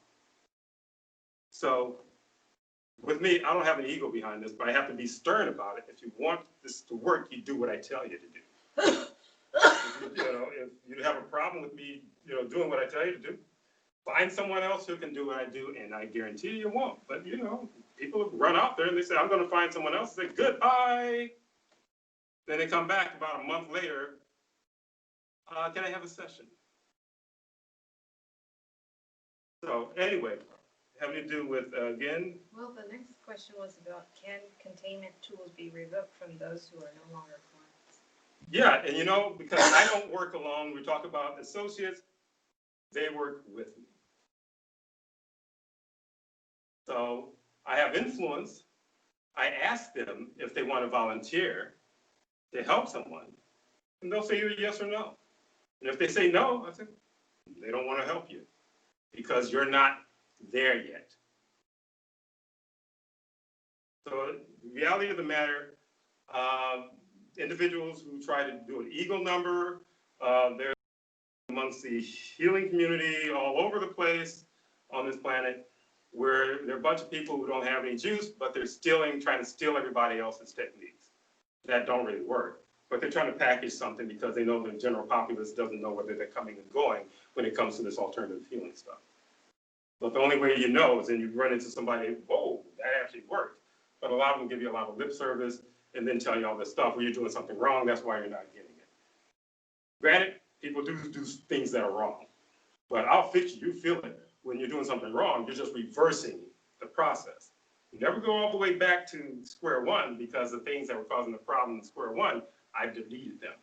I didn't just move them off to the side and tell them, please leave, and, stand in the corner so they can come back and jump on you. But you had, can they be revoked for those who tried to steal and do this? those who tried to steal, they do get revoked. The ability for it to work for you gets revoked. And there's times that I'm not even aware that it's getting revoked, because whatever has to do with my energy, because I am part of this movement, part of this mission, which means I'm not alone. So they're making sure that I'm, what I need comes. What I need to do comes. Individuals who are trying to come in and be Trojan horses get knocked down. I will observe them for a while, and some I observed for over a couple of years before finally I said, when can I get rid of this person? And they said, well, okay, we got a few more things to go. And then once they get those few things, they said, bounce them. And what they do, they cause these individuals to, they allow the density to take them over. They come in, and then they're underhanded, disrespectful, or just sleazy, or they will attack my wife. That's one fast way to get bounced out of my circle. And I don't care, it's not an ego thing. And I bounce a number of people out because of this bad behavior. But again, their bad behavior has to do with the density that's in them that is compelling them to behave in a way that they shouldn't.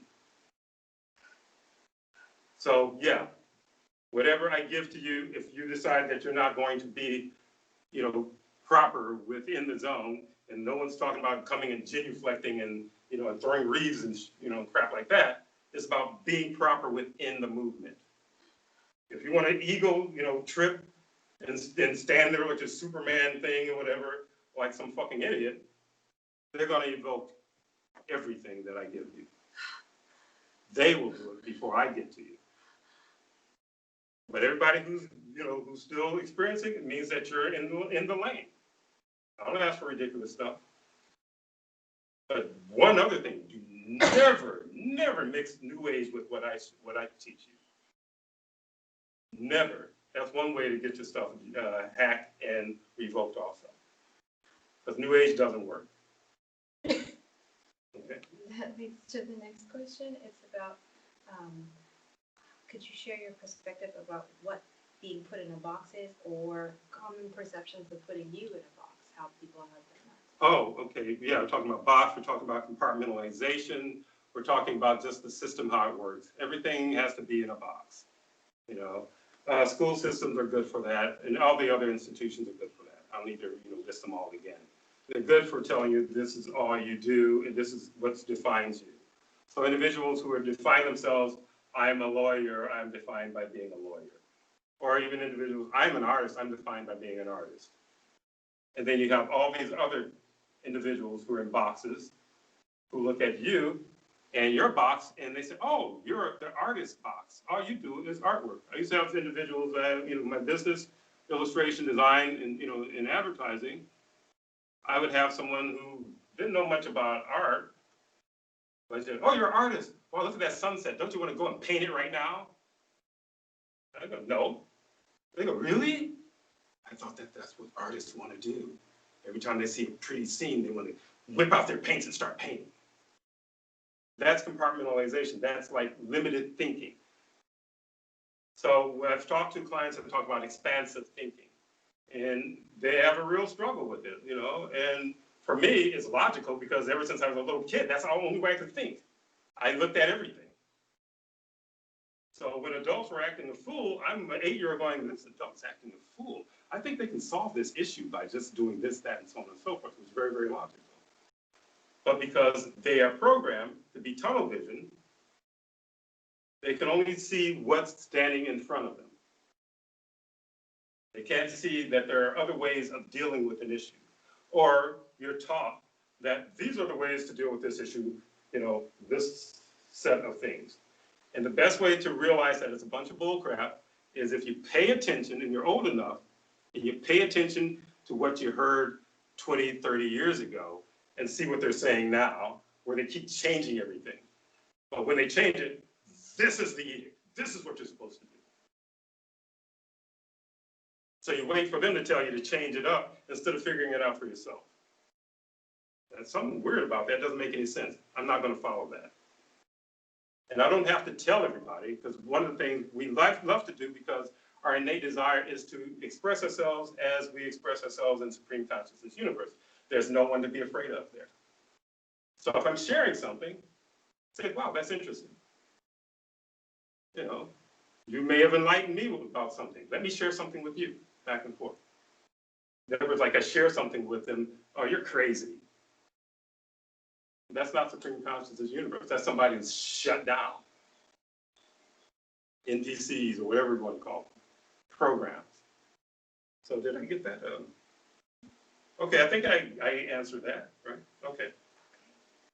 So the last question, then we'll take other questions, is could you expound on, well, the last question was about compartmentalized thinking, boxing, right. setting you in Right, individuals, yeah, right. Sorry, I didn't, yeah, I think I should add to that too.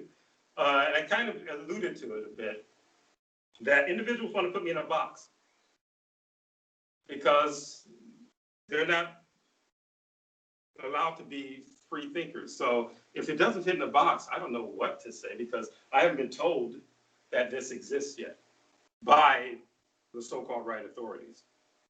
I have individuals talking about, well, if science doesn't prove it doesn't exist. I said, really? Are you seriously telling me that? If some other dude, mind you, scientists aren't deities, they're people. And they're damaged like everybody else.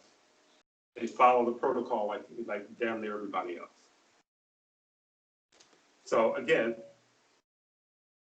I have a client who is very, very sensitive, very intuitive, who literally, she didn't try to fit me in a little box. She told me what she saw me as, which was very expansive, which was true.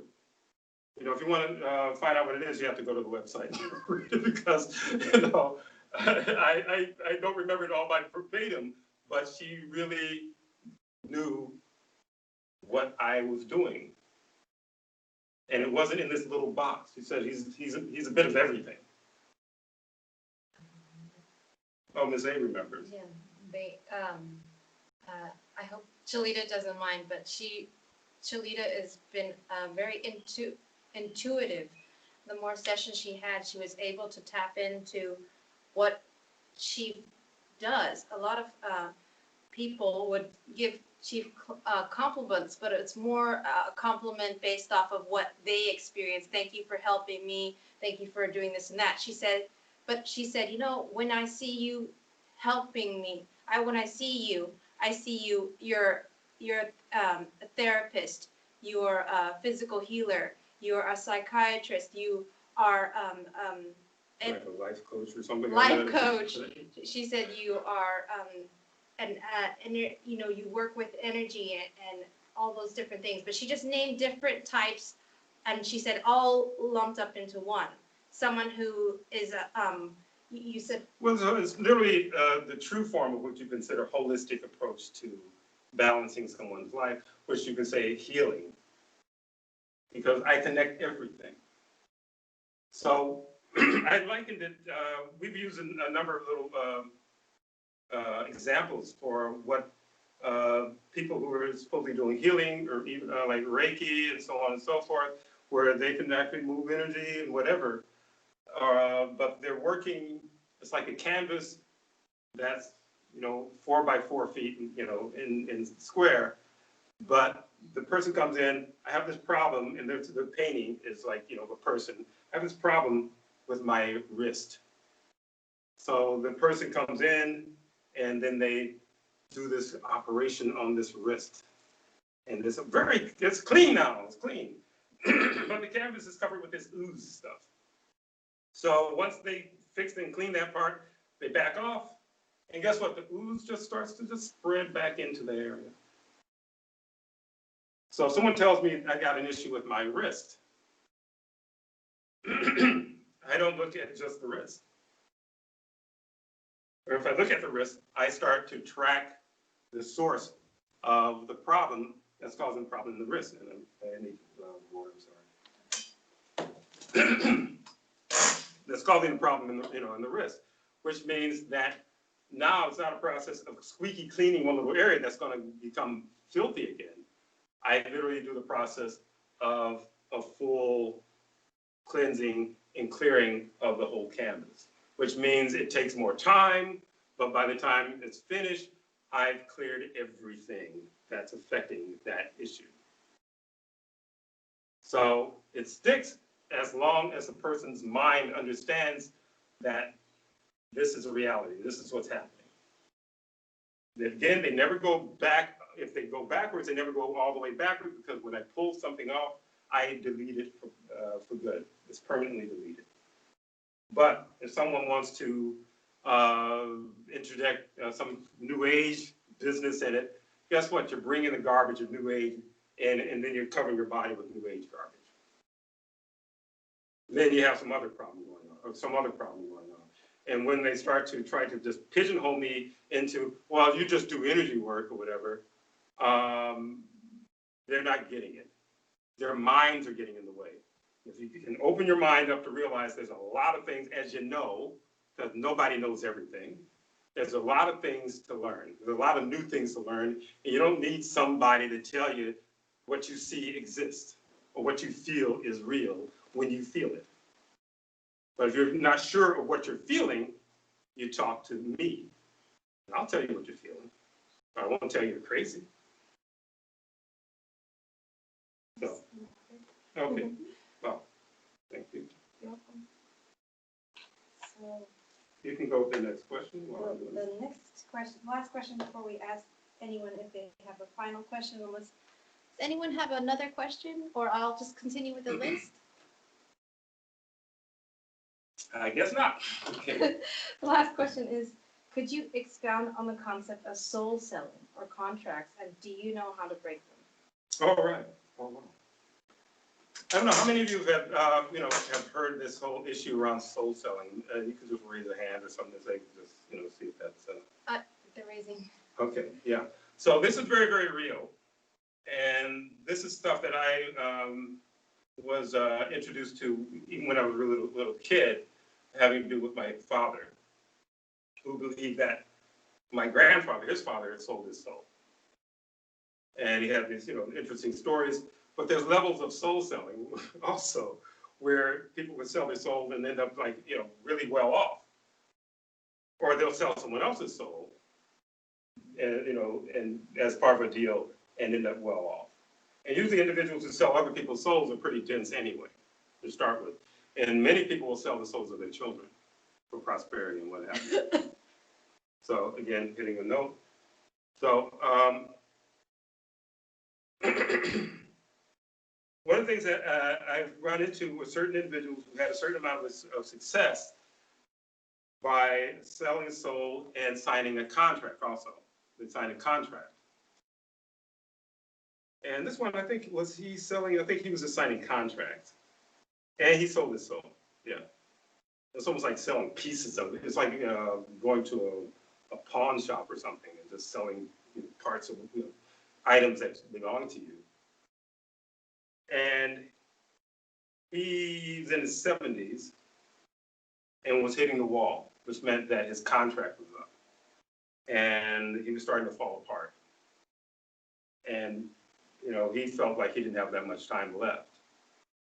So someone who had me work on her, this is an individual who had some growth in her stomach, and something very etheric was in there because of the MDs, took a number of x-rays and they couldn't find anything, but her stomach was bloated like she was pregnant. But anyway, all that aside, this particular person had signed a number of contracts, and he was just suffering from a lot of stuff, even like, I think it was frostbite or something from when he went out somewhere. And he was just a mess. And Ms. A, when she saw him in her vision, she said he was just tattered. He was just being kept together, something like Frankenstein, but Frankenstein unraveling or something. So when it comes to contracts and selling souls, I reverse contracts, I break them. which they feel, oh, that's kind of nervy, because they're afraid, they've been trained to be afraid of the things that sign the contract. He would go to a temple for safety reasons or whatever, the protection thing, and he had to give them whatever money, and they put this string around, now you are protected, And he came to my studio, and this, and I'm touching this thing. I said, ooh, this is nasty. You need to cut that out. But it's my protection. I haven't had an accident in 7 years. Excuse me. But I said, here's the deal. The things that are causing your accidents are the things that are, it's like mobsters who, you open up a shop in a neighborhood and, you set up looking nice and so on and so forth. Then some thugs come through and they ask for protection money. And so, yeah, well, he said, well, why do I need to pay you? There's cops out there. So I'm like, nah, you need to pay us or whatever. And they say, well, something bad can happen to your shop if you don't pay me. So the guy says, no, during the night, someone breaks his store window. And he calls the cops can't do anything. Next thing you know, he said, oh, shoot, I'm going to have to pay these guys to stop messing with me. So that's literally how density works. I mean, all that stuff, all this density, all these mobster type deals, all that stuff comes from, we'll call it the yin of yin realm, from the other side. So he thought that these guys. Can I ask a quick question? Sure. Go ahead. Just a clarification. I don't think I'm understanding what it means to sell your soul. Like, who are we selling? Like, what does that actually mean? If you can give me a definition. Usually, when someone's selling their soul, they're selling their souls to gain something in this realm. It's usually money, basically money. A lot of men, money and sex, money and relationship, but generally for money and position. Something to stroke their ego. That's usually what people sell their souls for. They sell for money. And how do they do it? So what happens is there's been certain instances, because I pay attention to everything, where there are individuals who talk about their success. And they were way down low. This one woman, she was living in a basement with just a mattress. And you can sell your soul through religion. Oh Lord, if you help me do this, I'll do everything you tell me to do, all this and so on and so forth, and blah, blah, blah, blah, blah. And depending on whether they figure you have enough to offer them, they will do something for you. And next thing, these individuals are like, well-known, pop figures, actors, actresses. There's a whole lot of soul selling that goes on in this so-called success realm here, which is just basically finite. It's just, it's smoke and mirrors, because, you live your time out here the way they have it, you're gone, and then it's all gone. But for a better, what they consider a better life, they will sell their souls. Individuals will sell the souls of their own children and make deals. Sometimes something will literally, they'll feel something coming in, telling them, if you do this, or they go seeking it through occult, organizations and so on and so forth. If you sell your soul, we'll give you this. There's some stuff where the game gets so whack that heterosexual guys have to have homosexual interactions with the guy who's the producer or so on and so forth in order to get to the next step.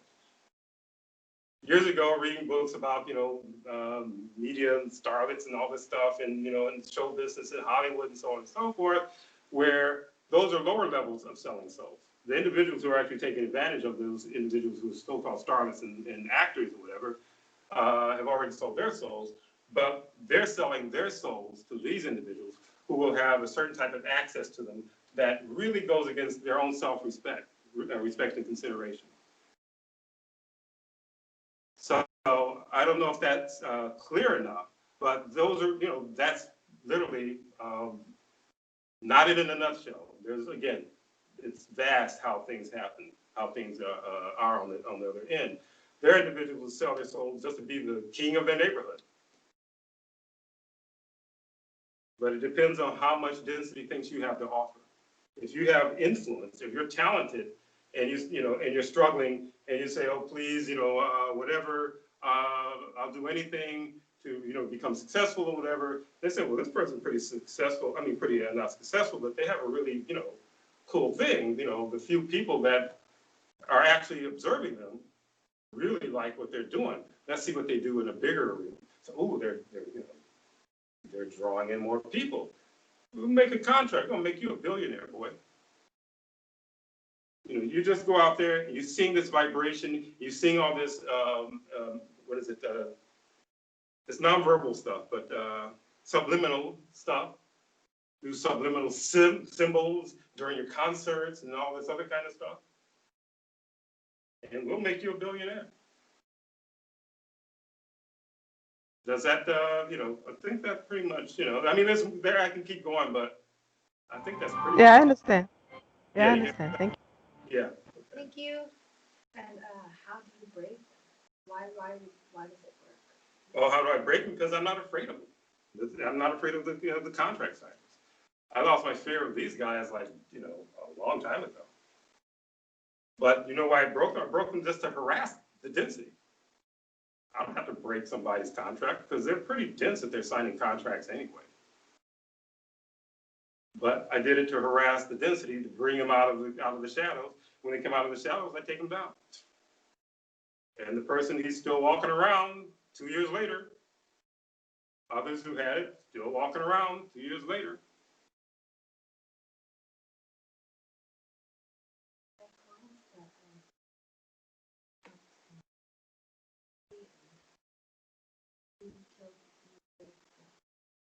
Oh, okay. Was that a contract or was that? Okay. Because there are times also when we talk about this type of stuff, you're getting out into, again, more etheric type of, you know, mysticism, and everything. Mysticism in this realm they're not separate. It's all one. Well, it's all one. You know, it's all together. It's all together. It's just that because of the modification of the vision, you're not able to see that clearly what's going on the other side. Some people can kind of see it because the dense realm is not perfect, because there's no such thing as perfection. And there's times there's a glitch, and people will see things that density doesn't want them to see. Excuse me, doesn't want them to see. But there are, yeah, there's been a number of individuals who've had contracts that others have put on them, and I will break those contracts. So once I find it, I usually use apply kinesiology on the client, and I'll ask the pertinent questions. And their body, regardless as to whether the mind knows anything, their body will always answer. When I get it tuned up properly, will always answer truthfully what's going on. And it talks about things that are just blow your mind. The information that your body has will blow your mind. So is it? We have 1 minute, so if you like to wrap it. Oh, okay. Okay, that's going by pretty fast. Anyone that has any questions, because we got about a minute left. Okay. Okay. Nothing that needs to be clarified. All right, because I know a lot of what I'm saying is kind of foreign to a lot of people, but a number of you have heard some of these things that I've talked about during the sessions. Someone's going to speak up. Yeah. Oh, go ahead. Yeah. How do I know the difference between like selling my soul and just like really wanting something? Like, for example, if I really want a new job, or if I really want, I don't know, to reach a goal, how do I know that whether I'm selling my soul for it or whether I just like manifest it or whatever? Well, selling your soul is usually looking to someone else to do it for you. You know, so you're looking, it's like when people like pray, they're not praying to something light, they're praying to something within the system that is dense. So again, when people think that they're praying to a, you know, whatever, and I don't want to get in trouble with people in their religious beliefs, if that's what you're into, good on you. I don't have it, you know, it's none of my business. But if you're in my studio and you're saying that you're praying to some deity to do something for you, that's where you get into trouble. When in reality, you have the capacity to do it yourself by understanding how to clear your mind And actually, I mean, I got a couple books that are going to come out next year, and hopefully there'll be enough to really, someone who's actually, people who are having sessions with me, mind you, will be able to understand how to use it. There are individuals I've had who had blockages of things that were interfering with their movement forward, but they had a sense of it. If you have a sense that there's something external blocking you, that's your first, I said, first sign of you understanding that there's more to this realm than meets the eye. So I've had individuals who have some insight come in, says, man, I feel like something's really blocking me. My business is sluggish and so on and so forth. So I look in and I see what's in there and find that there's something that's there blocking him because they want him to feel depressed. They want him to feel bummed out. They want him to feel down, or he gets near something and, you know, it looks like it's going to work. And then they yank the rug out from under him. It's generally attachment, something on the other side that's messing with them. And they're not messing with just for fun. Sometimes it's just for fun, but they also, it has a double purpose. They feed off of your disappointment. Just like, you know, someone wants a sandwich or something like that, your energy is their sandwich. So how you know is if you're not looking for something external to help you get that job, then you're okay. Okay, so realizing, okay, I'm going to focus, but again, with sessions and bringing questions like that up, and sessions are actually a good way to, you know, for me to help you get over that hump. Because once this guy once I was able to get the things that he felt and then find other things to remove them, he ended up actually doing quite well. Almost turned around like the same week. His business turned around the same week.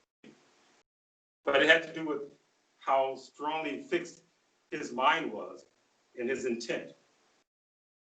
When I told him, I said, you know, don't pray to deities for this stuff.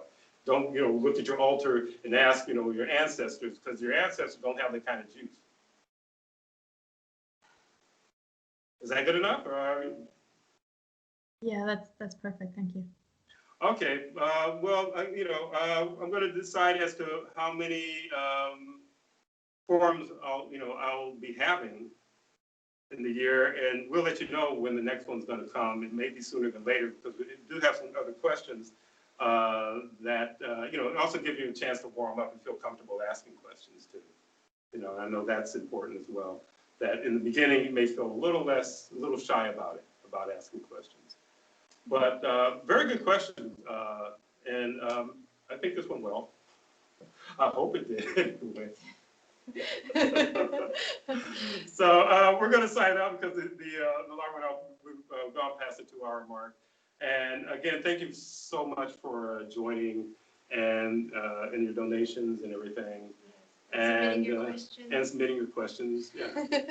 And so everyone, you have a good day, good evening, and talk to you soon, hopefully. Bye-bye. Okay. Take care. Goodbye. Yeah.